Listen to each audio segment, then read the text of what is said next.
Ei, você! Seja muito bem-vindo ao Giro do Mercado Cripto. Que semana, hein, meus amigos? O mercado de criptomoedas passou por um verdadeiro banho de sangue que liquidou bilhões de dólares. O motivo principal? Um fantasma que volta a assombrar a economia global: guerra comercial. Na manhã do dia 10, o presidente Donald Trump não só sugeriu, mas confirmou tarifas massivas contra a China. E o mercado? Bem, reagiu da pior forma possível. Nessa semana também tivemos uma das atualizações mais polêmicas da história do Bitcoin, que dividiu a comunidade. Os Estados Unidos se tornaram um detentor ainda maior após uma grandiosa apreensão de criptomoedas, a maior da sua história. E a Casa Branca discute um possível perdão para CZ, fundador da Binance. Ainda tivemos o atraso da tokenização de imóveis no Brasil, o lançamento de uma stablecoin lastreada em títulos do Tesouro Nacional e, claro, as compras institucionais ao redor do mundo. Mas antes de mais nada, vamos falar sobre as queridinhas do mercado cripto, como sempre, né? Começando pelo Bitcoin, pai de todas elas,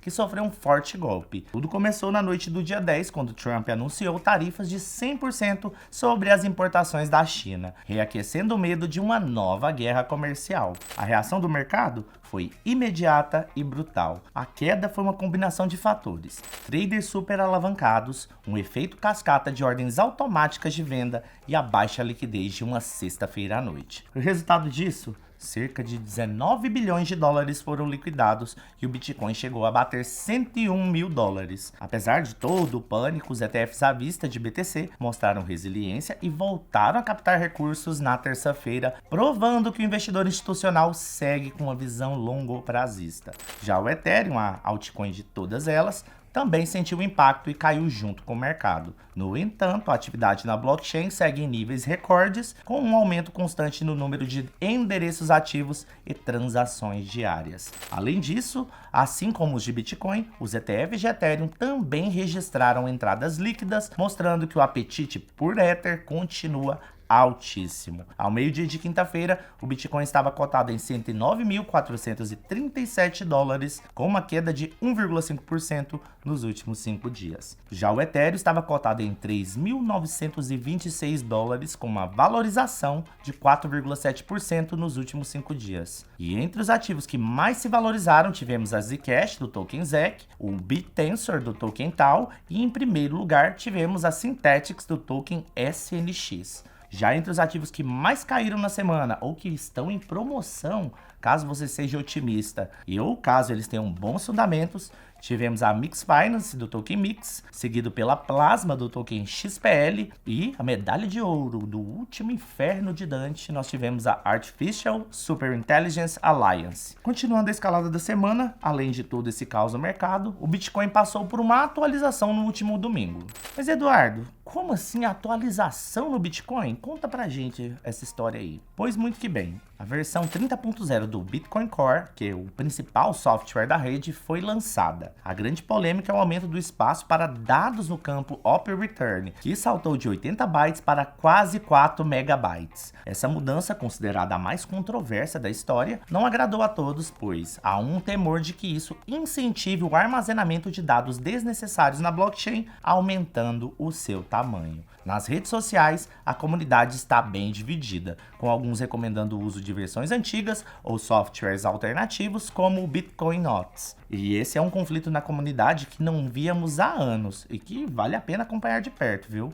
E você aí do outro lado, você tem alguma opinião sobre esse tema? Você acha que a blockchain deve ser utilizada exclusivamente para transações financeiras ou é um terreno totalmente livre para as pessoas fazerem o que bem entenderem? Deixe a sua opinião aqui nos comentários. Enquanto isso, o governo dos Estados Unidos aumentou as suas reservas de BTC em quase 50%. E isso aconteceu após as autoridades do país terem apreendido quase 130 mil unidades de bitcoins, o que equivale a cerca de 14 bilhões de dólares de acordo com a cotação atual. A ação foi contra um cidadão chinês acusado de comandar uma gigantesca rede de golpes com criptomoedas. E esta foi, de longe, a maior apreensão de criptos da história dos Estados Unidos, superando e muito os 94 mil BTCs apreendidos no ano de 2022. Como parte de uma ordem executiva que criou a reserva estratégica de Bitcoin dos Estados Unidos, essa fortuna ficará sob o controle do Departamento do Tesouro e passará a integrar oficialmente a reserva do país. E ainda se tratando de Estados Unidos, a Casa Branca intensificou as discussões sobre um possível perdão presidencial a CZ, o fundador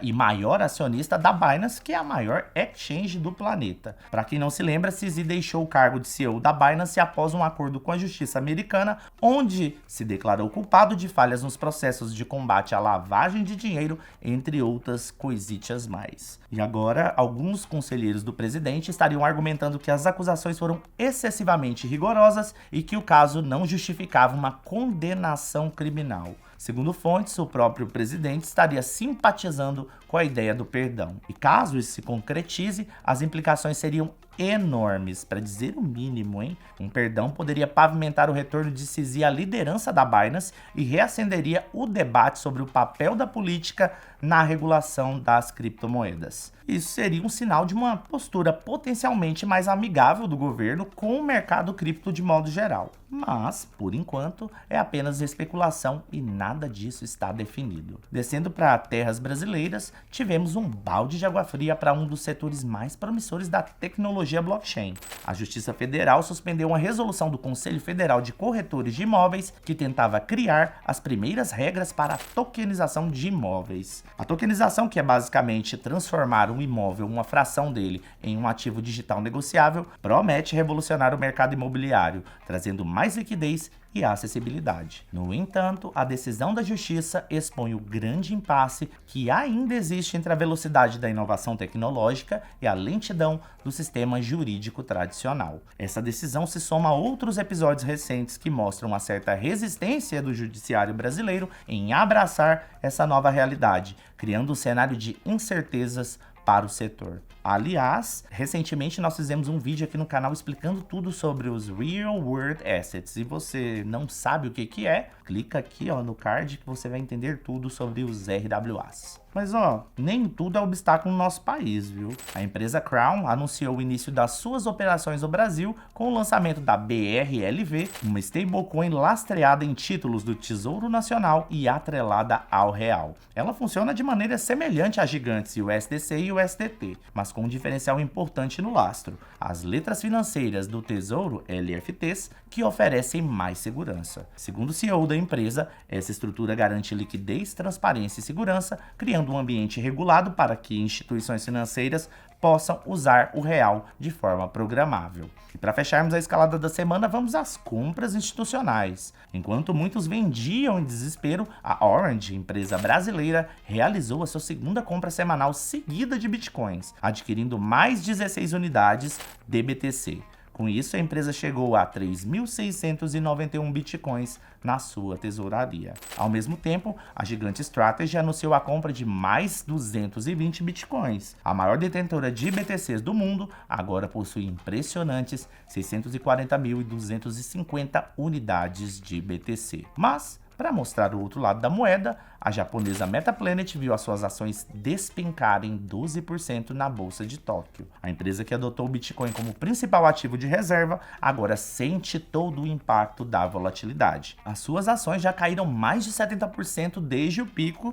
e seu valor de mercado agora está abaixo do montante que possui em Bitcoin. Isso serve de lembrete de que, embora a estratégia seja promissora, ela atrela o destino da empresa diretamente aos altos e baixos do mercado cripto. Agora, se você não entende nada de criptomoedas, nem de mercado tradicional, ações e coisas do gênero, mas quer se tornar um investidor, aí eu te indico alvp.com.br. Você vai aprender a investir no Brasil e no mundo com o professor mais didático do país. Se liga no recado do Raul. Se você quiser aprender a investir, não só em Bitcoin, fazer autocustódia, todo esse processo, né? Independente de qualquer coisa, mas também conseguir montar um offshore, comprar uma dupla cidadania, um negócio interessante, tudo isso eu posso te ensinar. Aqui, ó. Quer aprender como que os ricos fazem para não pagar imposto? Se quiser, isso aí é comigo. alvp.com.br, clica no botão Faça sua análise de perfil que eu vou te ensinar a investir no Brasil e no mundo inteiro. E lembrando do compromisso da UVP, se você concluir a UVP e não aprender a investir, né, você pode fazer as aulas, assistir até o final, eu devolvo 100% do seu dinheiro. E pode pesquisar o nome da nossa empresa em qualquer lugar. Você não vai encontrar ninguém que fala assim, olha, é mentira, não me devolveram o dinheiro, não aconteceu isso. Se alguém disser, está mentindo, porque a gente não tem nenhum processo, nenhum nada. Então pode verificar e clica aí embaixo, então que vai ser um prazer para mim te ensinar a investir. Bem, esse foi o Giro do Mercado Cripto e se você gostou do vídeo, já deixa o seu like e se inscreva no canal. Caso contrário, eu tenho certeza absoluta que eu conquisto a sua confiança na próxima oportunidade. Ok? Valeu, fui!